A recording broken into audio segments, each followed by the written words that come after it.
gagawin pa ng ibang refinement para mas mabilis ang proseso. Sir, isa din po sa dadatnan nyo doon ay yung committee report po ng House on the confidential funds ni Vice President Sara Duterte. Marahil, nandiyan na yan eh. Actually, nandiyan na naman sa ombudsman ang mga report na yan. At bubuklatin natin. Pag-aaralan at tatanungin natin yung mga may hawak doon ngayon. Mga may hawak at yung may tungkulin na hawakan ng mga kasong yun bago tayo dumating. Kailan po kayo mag-integra Meron pa ako mga inaayos dito. Kakausapin ko na yung mga tao doon. Pero officially, malamang Friday. Officially. Sino po naman kaya ang... Pero manunumpa na ako by Thursday. Yun ang balak. Sino po kaya ang magiging acting secretary ng DOJ? Napagkasunduan na kanina nung ako'y nasa Malacanang, nakausap ko ng Presidente, Undersecretary Vida will step in as officer in charge or acting secretary. Sir, you spoke to the President. Ano po, sir, yung mga instructions na binigay po niya sa inyo? Sabi niya, yung accountability of public officers, pangalagaan mo talaga. At hinahanap ng taong bayan yan. At ako naman siyempre, yun naman ang hinahanap ng trabaho eh. Yun ang aking hiningin trabaho sa kanya. Kaya nagkasundo naman kami dyan sa bagay na yan. At marami pang iba na kinakailangang gampanan para mapabuti natin ang takbo ng ating bansa. Sir, nung nag-a-apply pa lang po kayo bilang ombudsman, marami na pong mga kritiko, yung nagsasalita. Senator Amy Marcos sisingin na pag kayo po ay naupo, asahan na raw po ang mga kaso laban daw po sa mga Duterte at sa mga alyado nito. Alam nyo, nung naging DOJ Secretary ako, ang unang-una kong tinanggal, weaponization ng batas. And it will not be weaponized. Sisiguraduhin ko sa lahat yan. Wala itong sisinuhin. Ang trabaho ng ombudsman para sa buong Pilipinas, hindi sa isang kampo ng politika.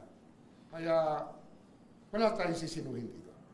Sir, yung DOJ policy na evaluate muna ang kaso filed to weed out yung mga nuisance cases, will you be adopting the same sa ombudsman? Siyempre, dapat taasan ang standard. Sabi ko nga, dapat mawala yung weaponization ng office. Dapat dyan talaga hanapan ng ebidensya at yung ebidensya matibay. Para pag final na, ang idea natin dito iba yan. No? Actually, hindi naman iba. Alam to ng lahat ng abogado. Pag kumpleto ka sa ebidensya at ang kaso ay nakamada nyo na kung paano gagampanan ng kaso, kung paano ihaharap sa husgado, ang gusto natin mag-continuous trial para mabilis. At iisian natin ang taktika ay susubukan nating maibsan, mabawasan yung mga taktika ng pagdidelay ng kaso. Kasi ang naging tendency na marami, i-delay yung kaso, sabay sasabihin, they were denied the right to a speedy trial. Hindi ho pwede yan. Dapat dito talaga yung benchmarking ng lahat ay magawa para bilisan natin ang trial ng kaso. Ayusin ang ebidensya para tuloy-tuloy ang takbo. And ano yan, pwede naman kausapin dyan ng makikipag-dialogue ako dyan sa Sandigan Bayan para magkasundo naman sa bagay na ito.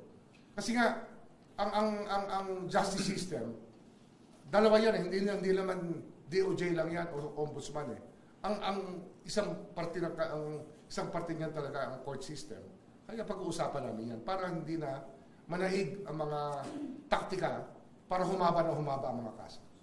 Marami po kayong unfinished tasks na iwanan sa DOJ. Tiwala naman tayo na nasimulan na natin ang dapat magampanan ng DOJ. Nandun na tayo sa direksyon na yan. Kaya hindi ako natatakot na iwan ang DOJ na nandun pa yung mga trabahong kailangan gampanan. Pero, syempre ba, ito talaga yung 3 taong kong ginagawa na araw-araw. So, mag-a-adjust pa tayo. Mag-a-adjust. Sir, meron ka bang mga list of names na recommend sa Pangulo na pwede po natin sa iyo bilang Secretary? Hindi pa namin napag-uusapan. Yung una muna yung officer in charge. Yung officer in charge or acting secretary pagdating ng Biyernes.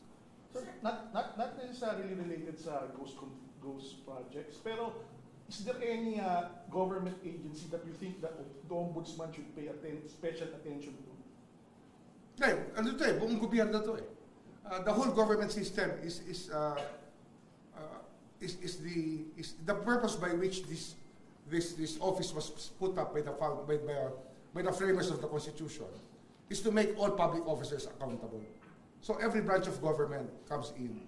Kaya wala tayong special rito. Lahat talaga we should live by the code of ethics, ethical standards, at lahat ng mga batas natin dapat sinusundan talaga. Kagaya ng sinusumpaan natin tuwing tayo nag-a-assume ng office.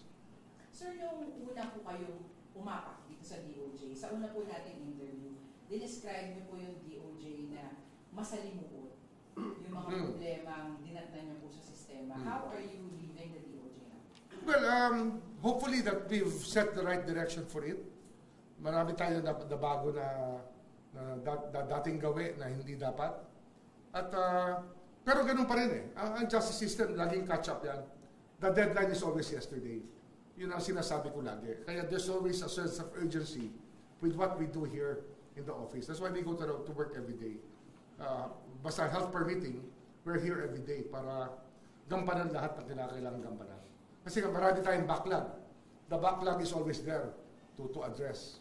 Ganun din sa ombudsman. I think that's also the same rule applies to the ombudsman's office. So will there be changes to sa policy ng lifestyle changes? Lifestyle checks? Public official, yes. Kasama yan. Kasama yan. May mga batas na lumalabas talagang mahalaga. Yung civil forfeiture law. Yung forfeiture law natin na soldier na magpa-file. Yan, pwedeng kausapin ng soldier para mabilis ang coordination with the ombudsman. Marami talaga yan na pwedeng gawin ang opisina ng ombudsman. And it has to be a working, running ombudsman's office. Yun talaga yung goal natin dito. Sir, yung mga salin, ito po ba isa sa publiko na? Ano yan? Dapat lang. Pero meron tayong data privacy law. Meron tayong pangingatan. Wala tayong karapatang matatrample upon na ating mag-violate. Kaya we will glalagay tayo ng guidelines lang sa pag-release ng SALN. And basically, unang-una ayaw natin yung subject ng data privacy law, dapat igalang natin lahat yan. At pangalawa, hindi dapat maging risk yan sa mga tao na i-release mo information. Kasi baka mamaya talagang naglahad talaga ng figures yung tao, ang isang opisyal, marami siyang cash, baka makidnap pag nilabas natin lahat yan. At siguro isa pang bagay na dapat tingnan natin, yung sharing ng information. Ano bang purpose? Ba't kinukuha ang SALN? Kung ito yung investigative journalism, sana naman i-share ang findings. Exactly all the findings should be shared with the Office of the Ombudsman also. Para naman, not left in a lurch, not left in a void ang Office of the Ombudsman. Makinabang din naman. Sa pag-release ng information, we get information back also. Sir, you mentioned din po doon sa JBC noon, and yung interview niyo po sa media na gusto niyo makatuwang yung publiko sa paniniguan. Crowdsourcing. Crowdsourcing of information. Malaking bagay yan. Gagawa tayo ng mechanism para makuha namin ang gustong ilahad ng publiko tungkol sa mga taong dapat imbestigahan ng Office of the Ombudsman. Saan natin pag-usapan yun? Kasi I want to see how it runs right now, how the caseload of the Ombudsman's Office. I want to see the caseload of the Sandigan Bayan, kung gaano kabigat, para ma-estima natin kung paano tayo gagalaw dito. May time and motion na involved dito para mapabilis natin. Ang sinasabi ko nga, kung kaya i-continuous trial natin. Hindi na dapat umabot ng taon-taon para isang tao ay ma-convict o ma-acquit. Dapat dito talagang talagang i-build up ang kaso para ready for trial lahat ng kasong ipa-file ng Ombudsman sa Sandigan Bayan. So bilang Ombudsman po, baka may message po kayo sa mga tiwaling opisyal ng gobyerno? Hindi ba naman, ang message lang natin dyan ay meron pong opisina ng Ombudsman na nagbabantay sa pagganap natin sa ating tungkulin, at kung tayo hindi tatalima sa batas, ay mayroon pong nagbabantay pa rin at pananagutin po ang hindi susunod sa batas. Okay? Sir, may bilin ka ba sa mga opisyal na iwan mo Carry on, carry on. I think that we're in the right direction. So they should carry on the fight here. Fight for justice. Ilan po ang isasama ninyo sa ombudsman? May ilan lang. Hindi, basta tanong muna. Malalaman nyo na lang. Di ba? Sa media po ba, mag-i-invite pa kayo? Hindi, ano yan, gagawin ko ng, magbabago nga yung forma ng opisina niya. Kasi nga, I really think that we have to be more transparent. I think that public accountability starts with transparency. Para, po kasi ang ombudsman. hindi, we will make it different. Kailangan talaga baguhin na natin. Okay? Salamat. Last picture.